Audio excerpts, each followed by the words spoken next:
Si tienes tu Biblia contigo, ve buscando Eclesiastés capítulo 8, que vamos a estar leyendo y escudriñando con la ayuda del Señor el día de hoy. Qué mañana tan fresca después de semanas muy calurosas, y hoy el Señor nos regaló la primera lluvia de esta temporada, así que disfruten porque al ratito sale el sol. Eclesiastés capítulo 8. He titulado el mensaje de esta mañana: La vida sabia bajo autoridades injustas. La vida sabia bajo autoridades injustas. Si yo les pidiera esta mañana que hicieran una pequeña lista con las noticias más relevantes que escuchaste esta semana, lo mismo en internet, la televisión, si leíste algún diario, etcétera, etcétera. ¿Cuáles serían las noticias que estarían en esa lista? Si solo escogieras quizás 2 o 3 de las noticias más relevantes. Yo debo decir que yo no escogí este tema por causa de los eventos o las noticias que acontecieron en nuestra nación o en el mundo en esta semana. De hecho, los que han venido siguiendo la serie y saben cómo estudiamos la Biblia en nuestra congregación, saben muy bien que los mensajes están planeados. Este mensaje es parte de una serie que hemos llevado por varios meses y el tema de hoy estaba asignado con meses de anticipación. Pero alguien que llegara de visita podría pensar, seguramente este tema está por lo que está pasando en la política de la nación, o por lo que está saliendo en las noticias, escándalos políticos, noticias de autoridades que están siendo cuestionadas. Y yo debo decir que de verdad lo que ha sucedido en nuestra nación en esta semana es precisamente un buen ejemplo de lo que teníamos planeado predicar para el día de hoy. Noticia nacional: por lo menos 2 gobernadores de nuestro país tienen graves acusaciones, no solo dentro de la nación, sino también en los Estados Unidos. Noticia nacional: se pone sobre la mesa una iniciativa de ley para permitir el aborto hasta los 9 meses de embarazo, lo cual podría legalizar la muerte de cientos de miles de niños inocentes cada año. Y podría seguir por muchos minutos mencionando los escándalos y las noticias que autoridades o personas en autoridad están promoviendo, están protagonizando, y que resultarían en injusticia, en dolor. Ahora, yo debo decir, hermanos, este tipo de escándalos, este tipo de noticias no tienen un color específico. Yo no vine aquí a hacer un análisis de la política nacional, ni a defender un partido o un color en específico. Sin embargo, sea del partido que sea de la figura que sea, este tipo de noticias tienen un común denominador. Personas en autoridad son al menos acusadas de cometer injusticias, actos completamente opuestos a los que la gente que los designó tenía en mente que ellos iban a llevar a cabo. Ahora, si a ustedes les gusta ver las noticias, también sabrán que este tipo de noticias no son exclusivos de esta semana. De hecho, no suceden solo en nuestro país. Es más, no son algo nuevo, sino que cuando nosotros miramos la historia de la humanidad, mirando distintas naciones, resalta el hecho de que es difícil vivir bajo autoridades injustas. Esto es algo difícil, pero es algo tan viejo que la Biblia está llena de ejemplos de casos así. Es por eso que el autor del libro de Eclesiastés no pasa por alto este hecho. Al llegar al capítulo 8 se detiene para apuntar un enigma más de los que él ha apuntado, que le resultó literalmente imposible de comprender. El enigma de tener que vivir en este mundo, lo que él llama la vida bajo el sol, bajo autoridades imperfectas al menos, y en muchos casos injustas y corruptas. Desde las historias como la Torre de Babel hasta las dictaduras, las guerras, los genocidios de las décadas recientes en la historia moderna, Ustedes y yo podemos seguir el rastro de enormes sufrimientos causados tanto a individuos, familias, como a naciones enteras por parte de personas en autoridad que actuaron con injusticia. Es de eso que habla el capítulo 8 de Eclesiastés, que vamos a leer juntos ahora. Síguelo con tu vista, por favor. Esta es la palabra del Señor. ¿Quién como el sabio? ¿Y quién otro sabe la explicación de un asunto? La sabiduría del hombre ilumina su rostro y hace que la dureza de su rostro cambie. Yo digo, guarda el mandato del rey por causa del juramento de Dios. No te apresures a irte de su presencia. No te unas a una causa impía, porque él hará todo lo que le plazca. Puesto que la palabra del rey es soberana, ¿quién le dirá qué haces? El que guarda el mandato real no experimenta ningún mal, porque el corazón del sabio conoce el tiempo y el modo de hacerlo. Porque para cada deleite hay un tiempo y un modo, aunque la aflicción del hombre sea mucha sobre él.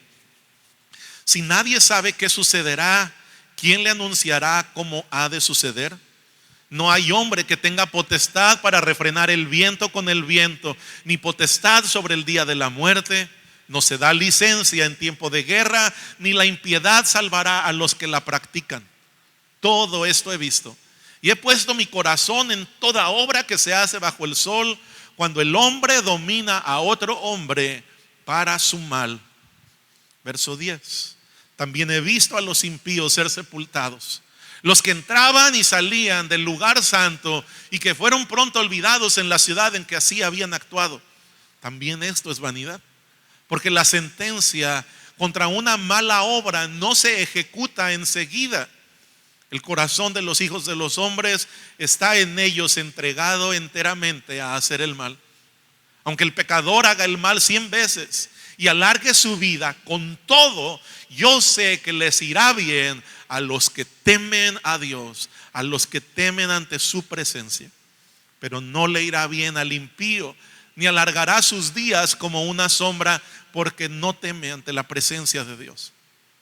Hay una vanidad que se hace sobre la tierra. Hay justos a quienes les sucede conforme a las obras de los impíos, y hay impíos a quienes les sucede conforme a las obras de los justos. Digo que también esto es vanidad. Por tanto, yo alabé el placer, porque no hay nada bueno para el hombre bajo el sol, sino comer, beber y divertirse, y esto le acompañará en sus afanes en todos los días de su vida que Dios le haya dado bajo el sol. Cuando apliqué mi corazón a conocer la sabiduría y a ver la tarea que ha sido hecha sobre la tierra, aunque uno no durmiera ni de día ni de noche, y vi toda la obra de Dios, decidí que el hombre no puede descubrir la obra que se ha hecho bajo el sol.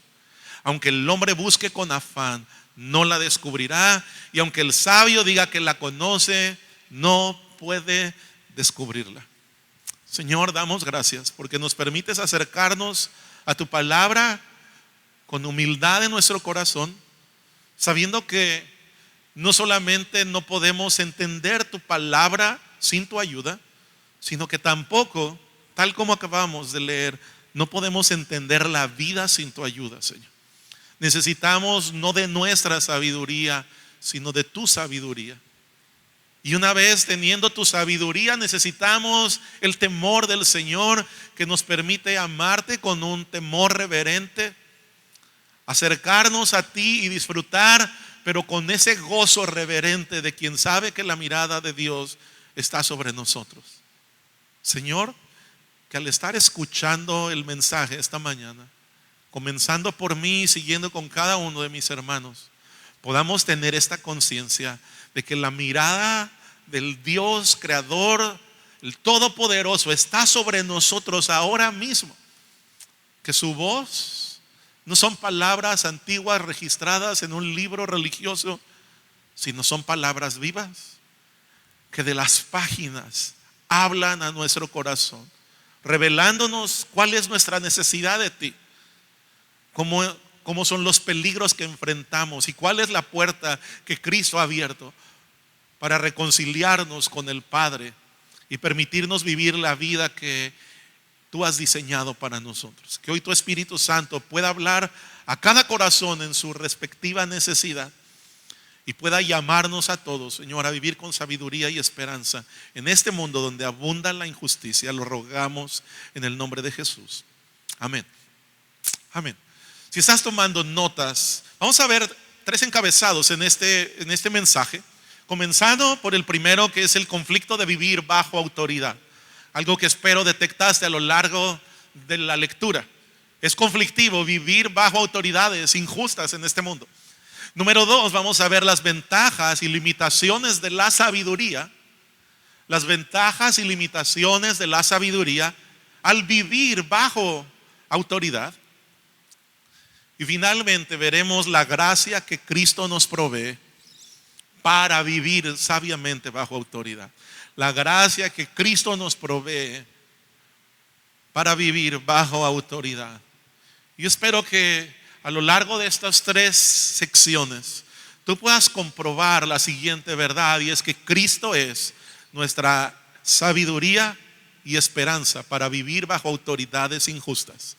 Cristo es nuestra sabiduría y esperanza para vivir bajo autoridades injustas.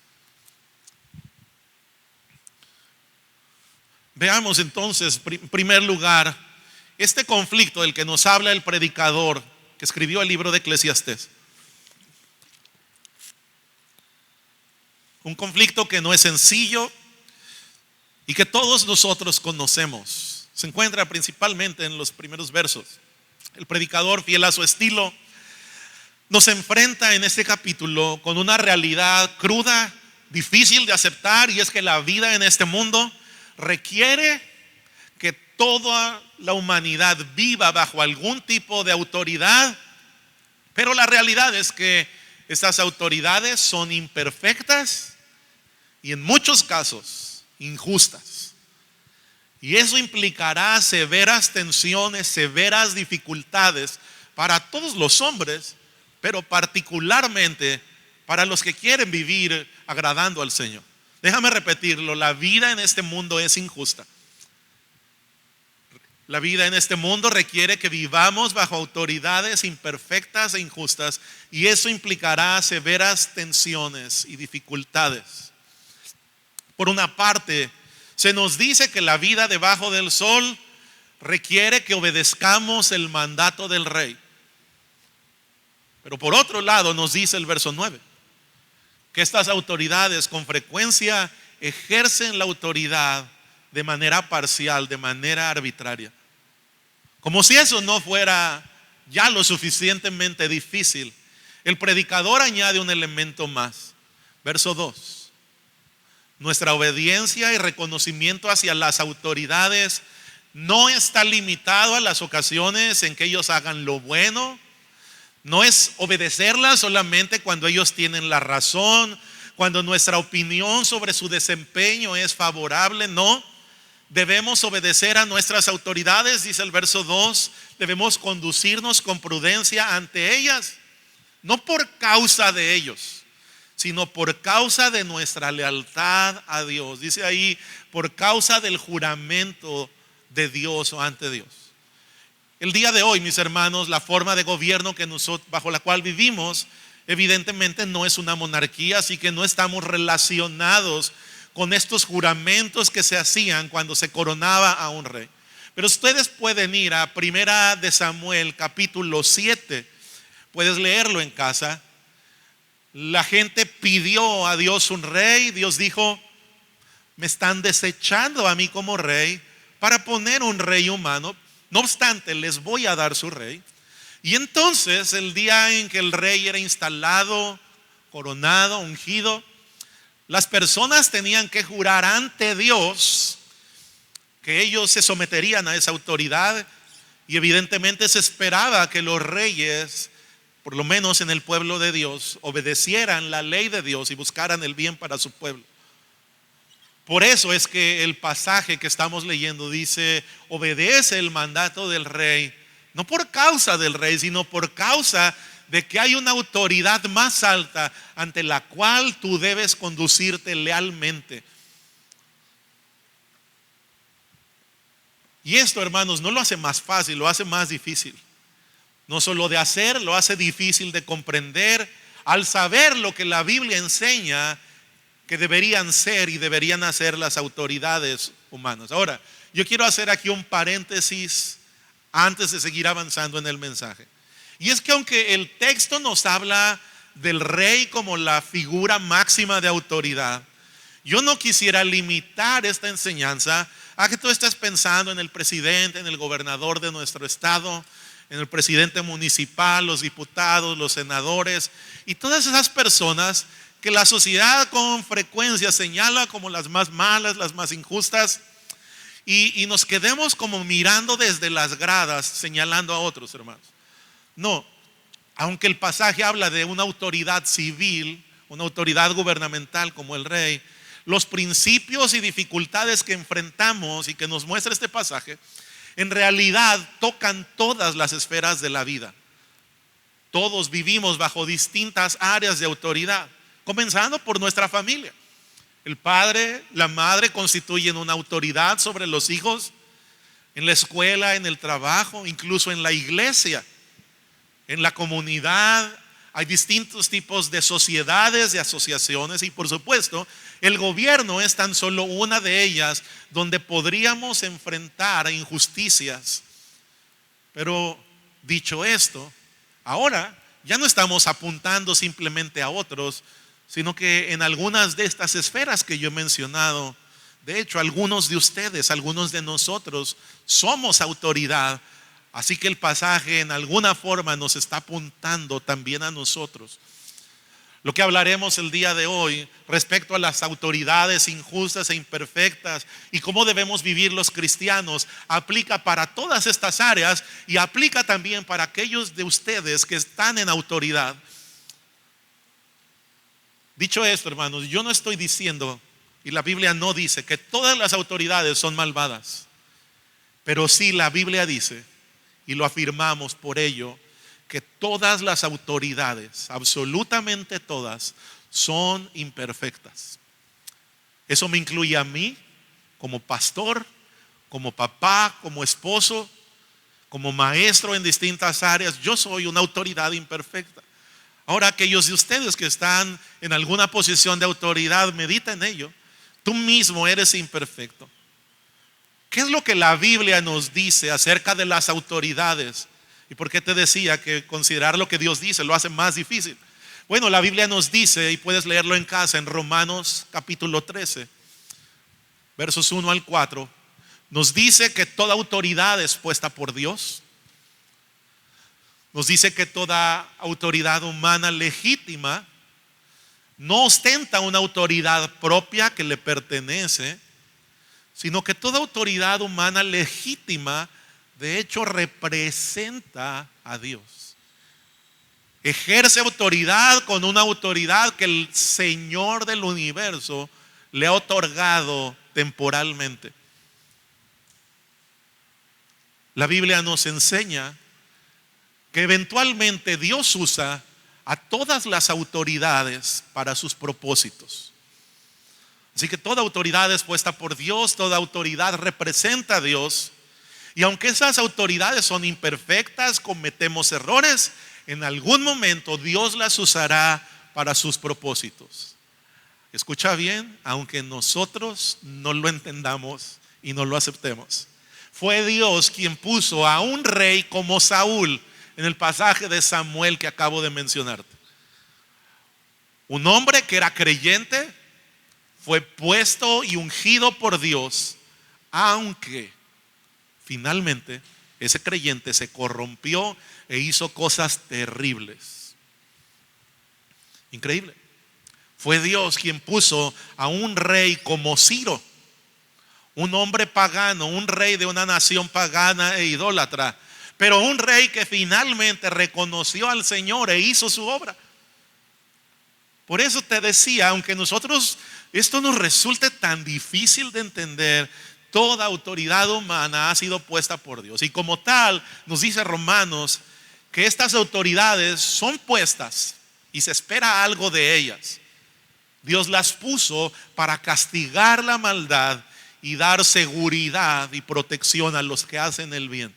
Ese es el principio por el que la autoridad existe de parte de Dios en el mundo. Castigar el mal, defender el bien, defender la justicia. Así que llegamos a Eclesiastés con eso en mente.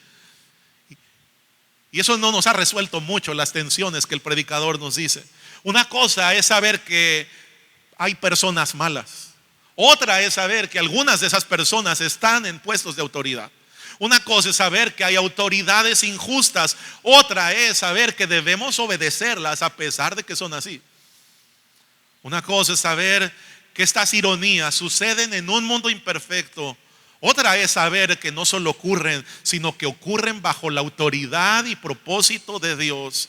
Y eso, hermanos, nos vuela la cabeza. No lo podemos comprender.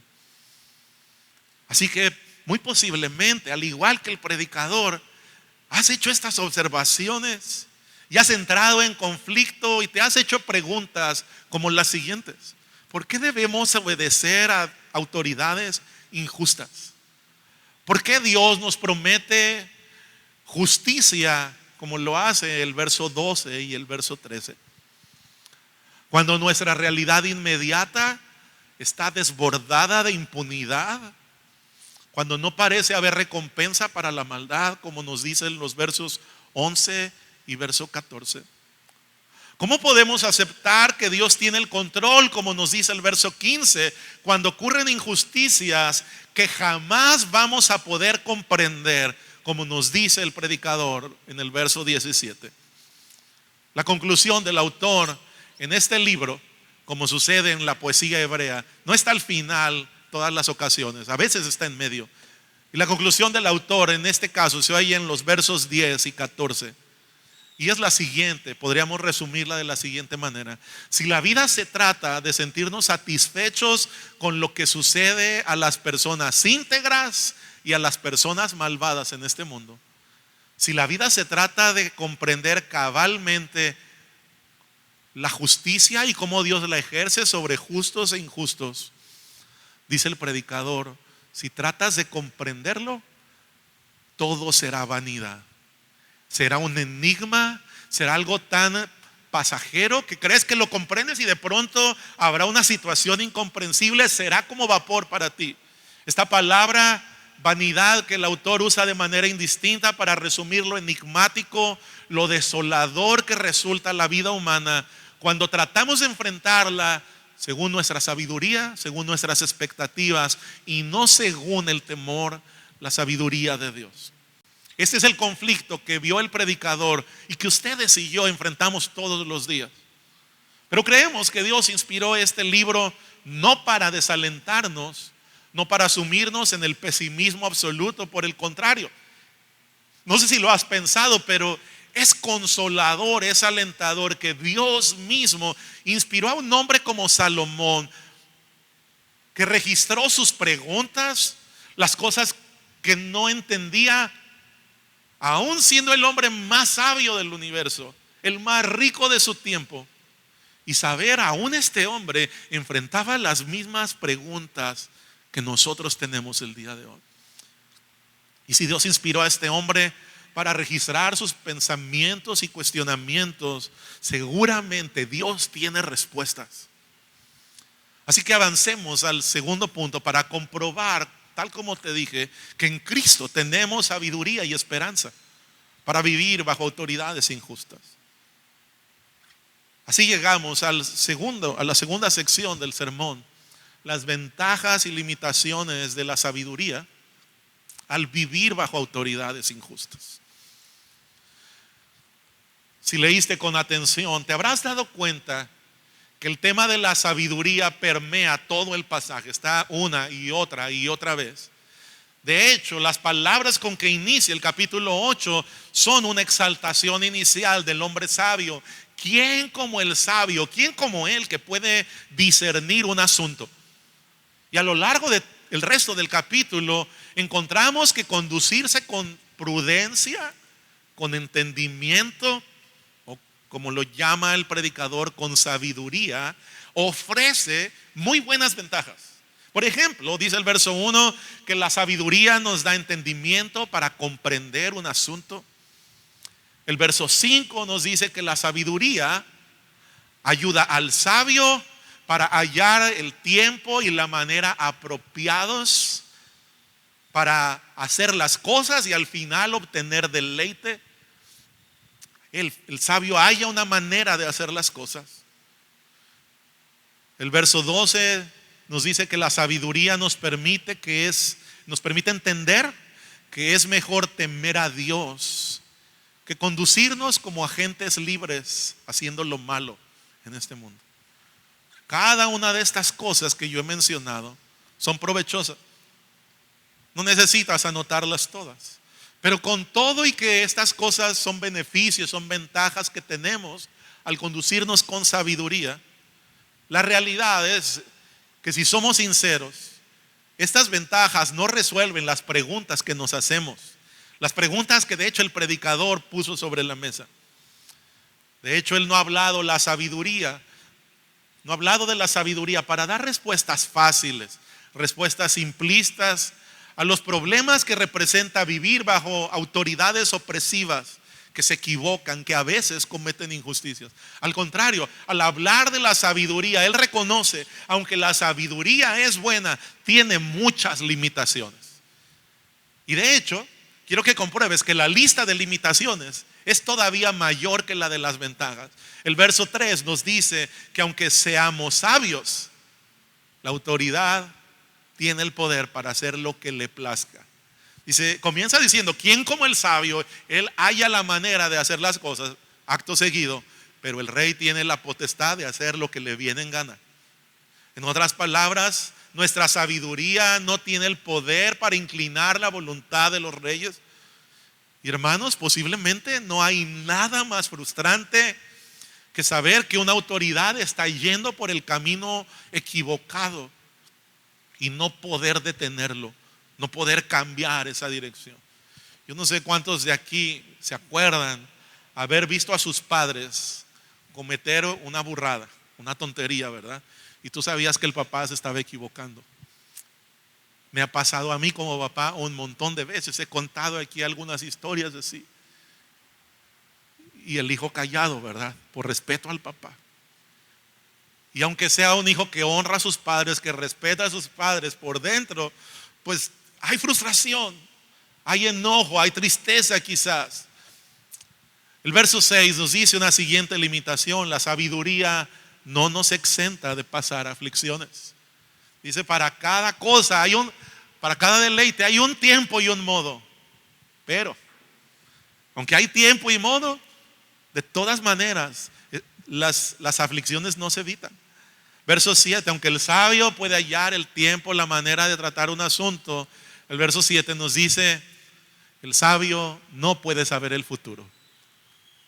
Puede actuar sabiamente, pero no sabe qué va a resultar de aquello con toda certeza. Es más, nos dice verso 7 y verso 8, el sabio no puede detener ciertos hechos inciertos e incontrolables como la guerra o la muerte. El verso 11 agrega una limitación más. El sabio no puede hacer que el mundo funcione con justicia inmediata. Porque en este mundo imperfecto, dice el verso 11, ni la piedad ni la maldad parecen recibir su recompensa apropiada en el momento. Así que hay justos a los que les va como si fueran malvados, y al malvados que les va como si fueran personas rectas. Y finalmente el verso 17 dice, el sabio ni con toda su sabiduría puede alcanzar a comprender plenamente por qué Dios permite todas estas cosas. La conclusión que ustedes leen ahí en el verso 17 es como si el sabio Salomón estuviera diciendo, yo claudico de la tarea de comprender lo que Dios hace. He hallado que comprender lo que Dios hace aquí bajo el sol es completamente imposible. Así que hermanos, aunque hemos mirado el conflicto y ahora las ventajas y limitaciones de la sabiduría, parece que estas ventajas nos dejan nuevamente al borde del precipicio, sin respuestas satisfactorias para las dificultades que nos implica vivir en un mundo injusto bajo autoridades que son imperfectas. Es al considerar este hecho que el predicador concluye: si la vida se reduce a las injusticias que se cometen, las cuales no podemos evitar, no podemos controlar, es más, no las podemos comprender, entonces todo es vanidad, todo es enigmático, contradictorio, todo es como vapor. Ahora, hasta aquí todo lo que el predicador ha dicho ha resultado crudamente cierto. Aunque nos separan cerca de 30 siglos de cuando esto se escribió, todos nosotros experimentamos con frecuencia las dificultades de estar bajo padres imperfectos, aprendiendo bajo maestros y directivos de tu escuela que son imperfectos, bajo un jefe, un director de tu empresa que es imperfecto y quizás injusto, y bajo gobiernos que no siempre buscan la justicia o que con facilidad pueden corromperse cuando la buscan. No sé bajo qué tipo de autoridad te ha tocado padecer esta realidad.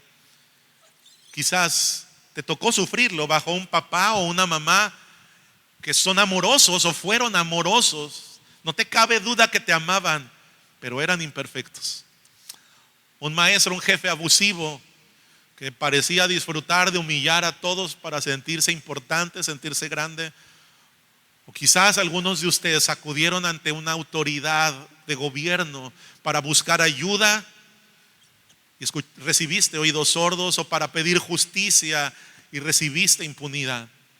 Así que la pregunta después de lo que mira el predicador es: ¿cómo el evangelio de Cristo me capacita para vivir en este mundo imperfecto e injusto?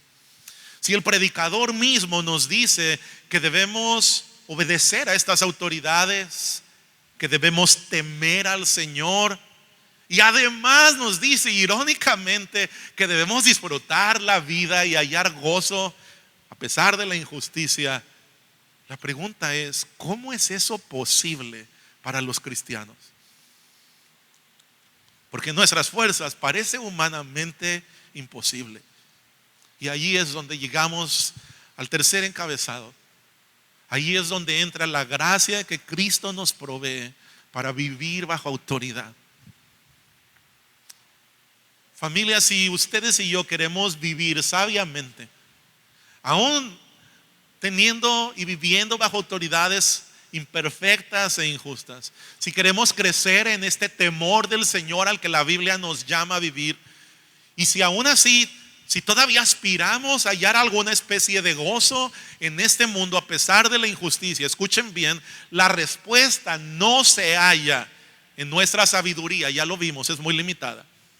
Tampoco se halla en cuán abnegados podemos ser nosotros para sufrir en este mundo y resistir la maldad, resistir la injusticia, hacer huelgas de hambre, volvernos activistas de todas las causas injustas o de todas las causas que sufren injusticia. La respuesta no está en cuánta fuerza de voluntad, cuánta diligencia puedas poner para ser un buen cristiano que obedece a sus autoridades. No, mis hermanos, la respuesta no está ahí. La respuesta está en quién es Cristo y todo lo que Él ha hecho, que provee la gracia suficiente para que tú y yo vivamos con temor de Dios, con gozo, con su sabiduría en un mundo imperfecto, bajo autoridades injustas. Así que quiero alentarles a considerar tres cosas respecto a nuestro Señor y Salvador, las cuales te van a proveer de la gracia que necesitas para peregrinar durante el tiempo que Dios te conceda en esta tierra bajo autoridades injustas. En primer lugar, considera la sabiduría de Cristo. Considera la sabiduría de Cristo.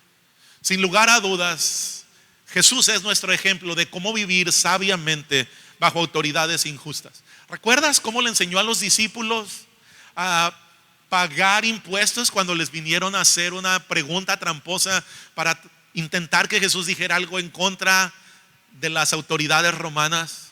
Y él dice: no, miren, den al César lo que es del César, den a Dios lo que es de Dios. ¿Recuerdas cómo guardó silencio cuando los sacerdotes, autoridades legítimas pero injustas, le estaban acusando falsamente en un juicio ilegal? ¿Recuerdas cómo contestó con sagacidad, pero sin faltar a la verdad, cuando Pilato le pregunta: ¿eres tú el rey de los judíos? Y Jesús dice: tú lo has dicho. No lo podían acusar, tú lo dijiste. Escuchen bien, hermanos, Jesús, sin lugar a duda, es el ejemplo por excelencia del sabio que conoció el tiempo y el modo para cada cosa. Él es el ejemplo vivo del sabio que Eclesiastés nos está diciendo. Pero yo debo decir, Jesús es mucho más que simplemente un maestro sabio. Mira lo que dice Primera de Corintios capítulo 1 versos 20 y 24. ¿Dónde está el sabio? ¿Dónde está el escriba? Es decir, el que conoce las leyes. ¿Dónde está el que sabe discutir en este siglo? ¿No ha hecho Dios que la sabiduría de este mundo sea necedad? Ya que en la sabiduría de Dios el mundo no conoció a Dios por medio de su propia sabiduría.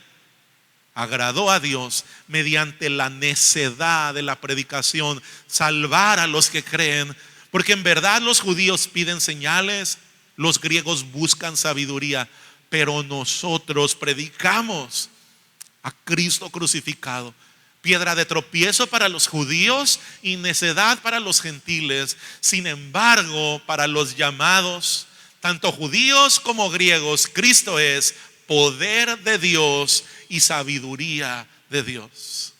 Nota que el texto no dice que Cristo tiene mucha sabiduría. No, Él es la sabiduría. Cristo es la personificación misma de la sabiduría divina. Estoy seguro que muchos de ustedes en la ciudad alejada y todavía pequeña para muchas cosas en la cual vivimos, estoy seguro que muchos aquí han tenido alguna emergencia médica y te ha tocado buscar un especialista en otra ciudad, donde no tienes ninguna referencia, ninguna recomendación. Cuando haces eso, habitualmente, ¿qué es lo que uno busca? Ahora que tienes la herramienta del internet, buscas su página, buscas sus títulos, buscas en qué universidades estudió, a qué asociaciones médicas pertenece, buscas si es una persona reconocida en otros países, etcétera. Cuando uno entra a esos consultorios y se encuentra con una pared llena de reconocimientos y diplomas, es como que uno dice: ay, llegué a buen lugar, ¿verdad? Cuando llegas ahí y ves la sala de espera llenas de personas dispuestas a pasar ahí 3 o 4 horas esperando por entrar con ese especialista, uno siente que está en buenas manos. Pero hermanos, lo cierto es que en cuanto a nuestra alma, tú y yo no buscamos al médico, el médico nos buscó a nosotros. Y Él fue paciente para buscarnos y hallarnos.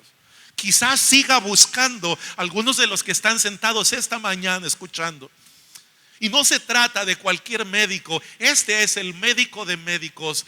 Este Cristo es el que posee todos los títulos, todo el conocimiento. Él es el autor de la sabiduría.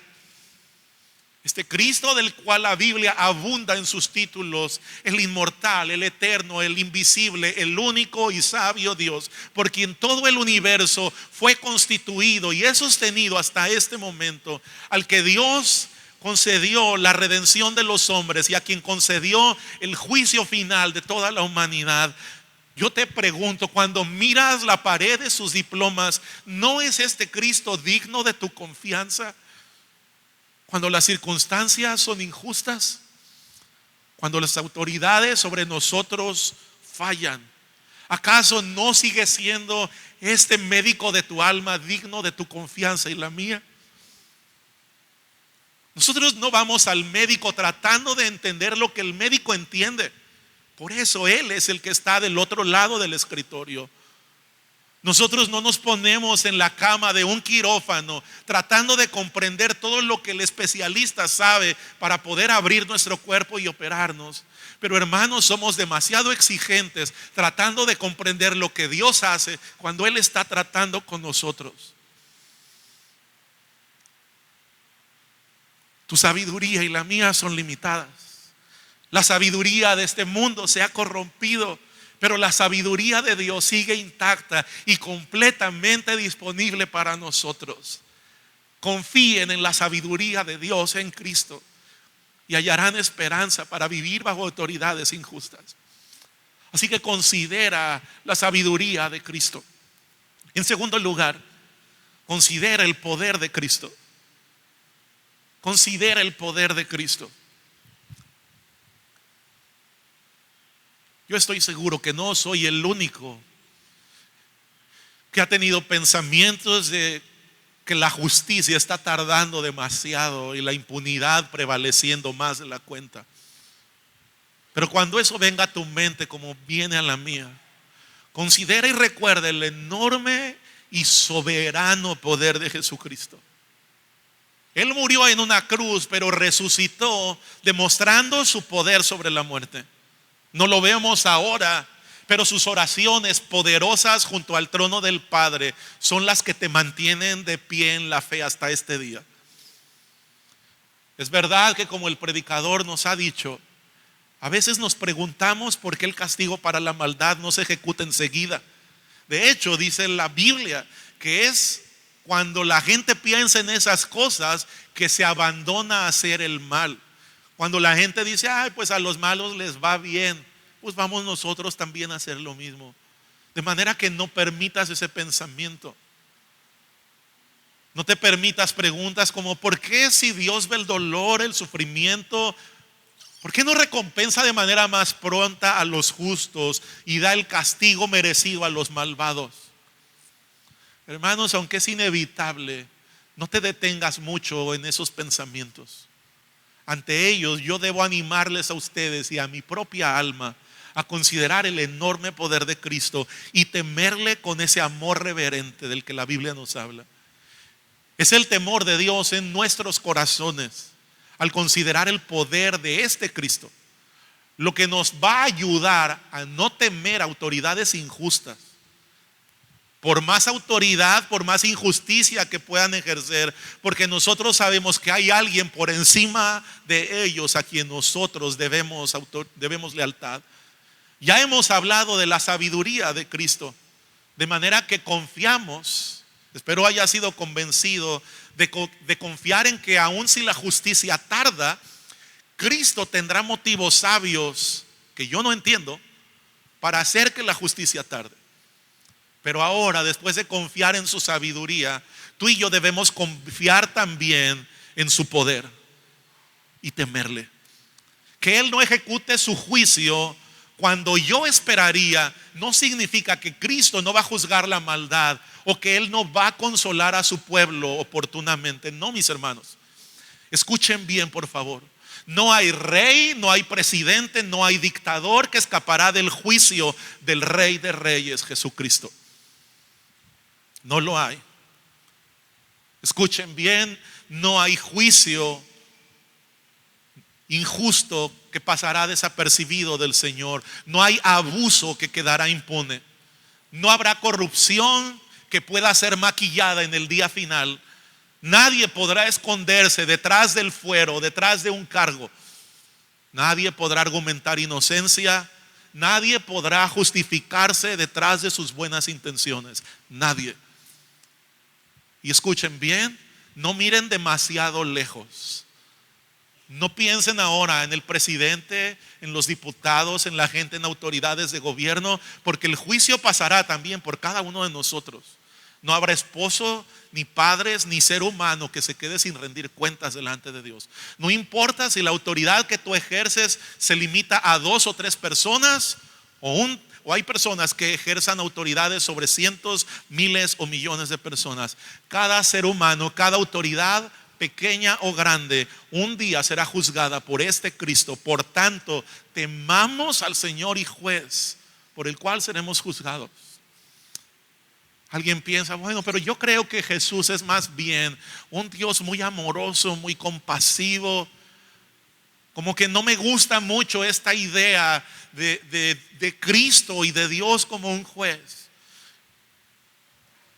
Tu opinión puede ser respetable, podemos respetarla, pero eso no la hace cierta. Porque si crees en el Cristo del cual la Biblia es la principal fuente histórica, lo que nos presenta de este Jesús es un Jesús que, aunque vino en la primera ocasión como un siervo humilde, la segunda vez que Él vendrá como un juez implacable y justo. Dice Juan capítulo 5 versos 22 y 23, porque ni aun el Padre juzga a nadie, sino que todo juicio se lo ha confiado al Hijo, para que todos honren al Hijo así como honran al Padre. De manera que el mismo Cristo amoroso en el que tú crees, que ha llamado y hasta hoy sigue llamando con amor a los pecadores al arrepentimiento, ese mismo Cristo un día va a dar por terminado el periodo de amnistía para dar lugar al día de juicio. Y por amor a tu alma, yo te ruego, considera el poder de Cristo ahora para perdonarte, para que no tengas que considerarlo un día para juzgarte. Así que considera la sabiduría de Cristo, y en segundo lugar, considera el poder de Cristo para que puedas vivir en este mundo bajo autoridades injustas. Y finalmente, considera la esperanza que Cristo nos ofrece. Considera la esperanza de Cristo. El Señor nos ha dejado claro que las autoridades humanas, desde el hogar hasta el trono, somos imperfectas e injustas. Nuestra esperanza, por tanto, no es que llegue cierto partido político al poder. Si tú eres un creyente verdadero, escúchenme bien, hermanos, esa no puede ser tu esperanza. Nuestra esperanza como hijos de Dios, como creyentes bíblicos, no es que un día llegue un gobernante muy, muy bueno, que traiga justicia de una vez por todas, que acabe con la corrupción. Escuchen, por favor, no sean ilusos. Eso no ha sucedido, no va a suceder. Mira nuevamente, lee en casa Primera de Samuel 7. Cuando ellos pidieron un gobernante para ser como todas las demás naciones, Dios dijo: está bien, les voy a dar su gobernante, pero sepan que esas autoridades humanas por las cuales ustedes me están cambiando van a acrecentar sus sufrimientos. Tomarán de su grano y de sus cosechas y de sus hijos para la guerra y de sus hijas para el servicio. Y aunque nosotros no tenemos reyes, el principio se sigue cumpliendo. De manera que no estamos esperando por cierto color político, por cierta persona en la que nosotros creemos que tiene mucha bondad. No, mis hermanos. Algunos dicen: es que quizás si llega un presidente cristiano. Sigue soñando. Lo que la Biblia dice es: estas autoridades son fácilmente corrompibles. Yo no estoy diciendo que no podrían mejorar ciertas cosas. Es posible. Pero nuestra esperanza no puede estar en esta tierra, en las personas. Y tal como Eclesiastés nos dice al final del capítulo 8, nuestra esperanza tampoco debería estar en que en esta tierra vamos a comprender lo que Dios hace, especialmente cuando se trata de las autoridades. Así que nuestra esperanza está únicamente en confiar en que Cristo tiene cuidado de nosotros, aún en medio de las injusticias. Así que confíen en Él, confíen en su bondad, confíen en sus promesas eternas. Él sí pagó con sangre por su pueblo. Confíen no en lo que ven sus ojos, hermanos, amigos. Confíen en un Dios misericordioso y fiel. Por cierto, más misericordioso, más fiel, más justo que tú y que yo.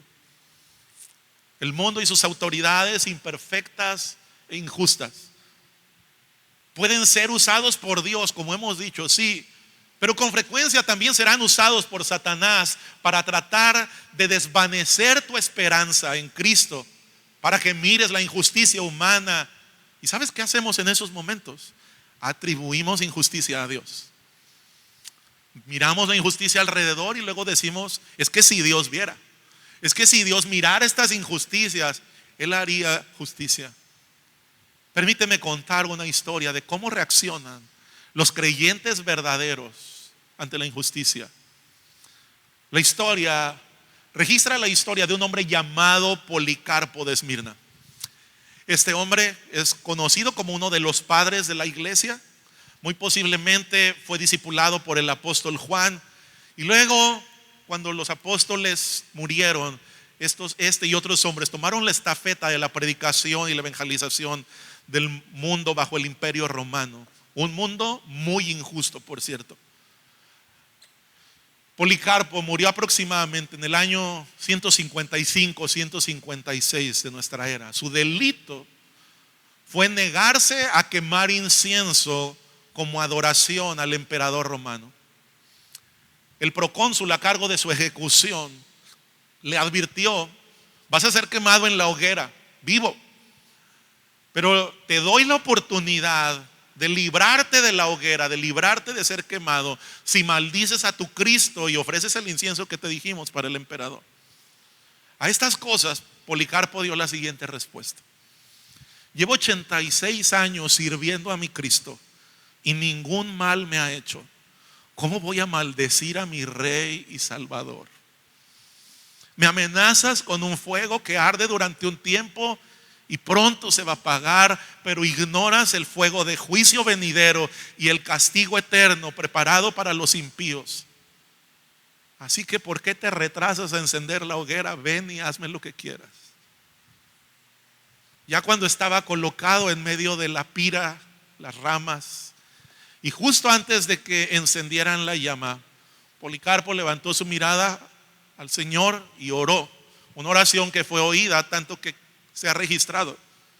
Una oración muy corta, y dijo: Señor Dios soberano, te doy gracias porque me has tenido por digno de este momento, para que junto a tus mártires yo pueda tener parte en la copa del sufrimiento de Cristo. Te bendigo y te glorifico. Amén. Hermanos, este es el temor santo que guarda nuestro corazón de atribuir injusticia a Dios. Este es el poder de Cristo, la sabiduría de Cristo que sostiene a los suyos aún en medio de las peores injusticias y los peores sufrimientos ejercidos por autoridades humanas. Pero esta es también la esperanza que Cristo da a los que confían en Él aún en medio del sufrimiento injusto. Reciban hoy esta esperanza al saber que Cristo, ese Cristo al que tú llamas mi Señor, mi Salvador, Él es el Rey sabio, Él es el Rey bueno, Él es el Rey justo. Él es nuestra sabiduría y esperanza para vivir bajo autoridades injustas. Señor, damos gracias por tu palabra. Permítenos, Señor, temblar en reverencia delante de ti,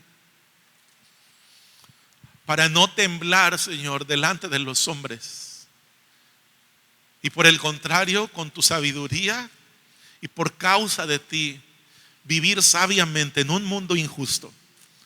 Rogamos, Señor, para que cada hijo, cada hija tuya en este lugar puedan destacar no por la sabiduría humana nada más, sino porque con la sabiduría y el temor reverente de Dios en sus corazones puedan conducirse en este mundo hallando el tiempo y el modo y el deleite para cada cosa.